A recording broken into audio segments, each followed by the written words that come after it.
ولكن وحسرتاه، لقد مضى يوم وليلة ثم جاء صباح يا ليته ما جاء. أتعلمين ماذا حدث في هذا الصباح؟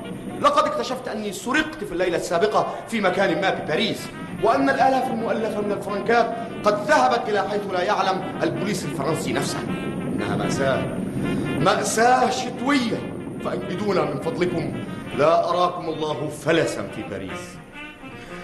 تحياتي إلى أخي وإلى زوجته ومهيبة والجميع. وده كلام معقول؟ تتسرق فلوسه كلها في يوم وليلة؟ تلاقيه هاص بالمبلغ يا ماما وعاوز فلوس بأي طريقة. وهو كمان يا ابني في بلاد بره في حرامية. يوه مالهمش حصر يا عيب الشو. هو لازم زي ما بتقول كده يا سامي، مش معقول يتسرق. طبعا والله يا أمينة هاني ما تستبعديها أبدا. أيوة لكن مش معقول يسرقوا منه 95 جنيه حتة واحدة، مش ممكن. ومش ممكن ليه يا أمينة؟ ده فيها ناس يا أختي يسرقوا الكحل من العين. عن إذنكم. اتفضلي يا أختي. مالها سعاد يا سامي؟ انت مزعلها في حاجة؟ تتفلق. انا هعمل لها ايه يعني؟ اعمل لك شاي يا ست دولة؟ لا يا أختي أنا قايمة، خليتكم بعافية. ما هو بدري يا ست دولة. بدري من عمرك يا حبيبتي، لحسن الأفندي بتاعي يكون عاوزني في حاجة كده ولا كده.